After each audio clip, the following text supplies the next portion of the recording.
So hey guys, welcome back to our channel with a new video. और आज जो हम लोग बात करने वाले हैं वो आपने टाइटल और थंबनेल देखकर तो पता लगा ही लिया होगा, लेकिन मैं फिर भी बताता हूँ, वो है बॉयज फाइट।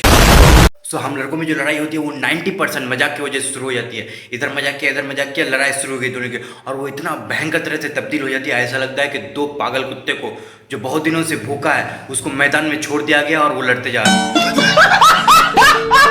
दोनों आपस में कसम खा लेते हैं, या तो आज वो जिंदा रहेगा या तो हम जिंदा रहेंगे, कि हमने वफा वो कसम खाई है तुमसे और तुमको मारकर तुम्हारे ही जान निकालेंगे तुम ही से। बेचारे वो दोनों भूख के मारे पागल कुत्तों की तरह लड़ रहे हैं और उनके साथ जो दोस्त रहते हैं वो तमाशा देखते हैं। ऐसा लगता है कोई मदारी का खेल बैठा हुआ है और उसमें कोई लड़की ठुमका लगा रही है।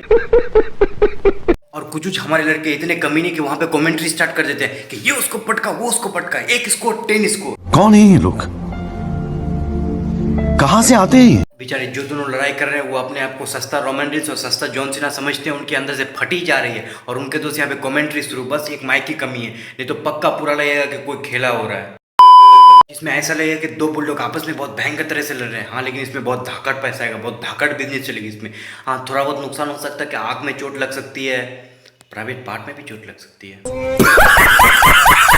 तो कुछ पैसों के लिए और बिजनेस के लिए बेचारे का पूरा जनरेशन गैप हो जाएगा और ना ही वो अपनी बीवी को खुश कर पाएगा। और खासतौर पर ऐसे दोस्तों से दूर रहिए जो इतना भयंकर और तूफान आइडिया लेके आते हैं बिजनेस का, क्योंकि बीवी को सेटिस्फाई करना है जरूरी, इसलिए 10 कदम की दूरी।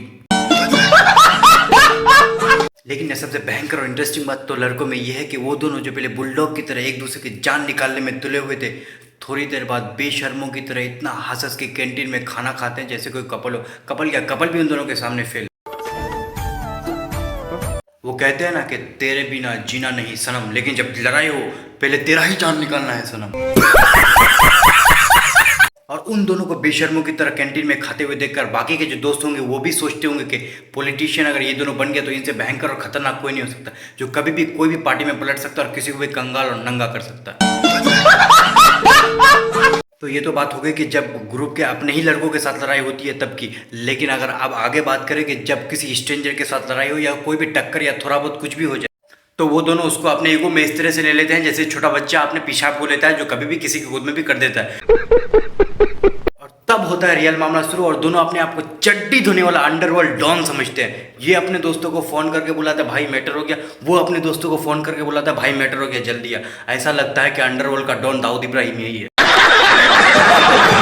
और भाई साहब, लड़कों की दोस्ती इतनी लॉयल कि 10 मिनट के अंदर उसके भी दोस्त आ जाते हैं, इसके भी दोस्त आ जाते हैं, और फिर बातचीत शुरू होती है कि क्या हुआ, कैसे हुआ। और इन दोनों ग्रुपों में जब बातचीत होती है मामला को सुलझाने के लिए, तो दूर से देखने में ऐसा लगता है कि पार्लियामेंट सेशन में कोई डिबेट चल रहा है, जो मंत्री लोग बोल रहे हैं, ऐसा नहीं होगा, नहीं मारा कैसे, छुआ कैसे, नहीं छोड़ेंगे। इन सब मामलों में जो सबसे ज्यादा कुदकता है ना कि छोड़ेंगे नहीं, इसको पकड़ के पेल देंगे, तो पतलू होता है। दोनों ग्रुप में भी अगर कोई भी पतला लड़का हुआ ना, वही सबसे ज्यादा कुदकता है, जिसके शरीर में कोई गोश्त नहीं होता है, सिर्फ हड्डी होता है। उसको अगर एक रेपटा लगा दिया जाए ना तो खड़े खड़े बेहोश हो जाएगा। और ये मामला अगर बातचीत से सुलट गया तो सुलट गया, नहीं तो एक घमासान युद्ध होता है जिसमें जो कमजोर होता है वो बेचारा पिट के घर जाता है, और जाते जाते एक बात जरूर बोलता है अपनी इज्जत बचाने के लिए, क्या आज वो लोग बच गया।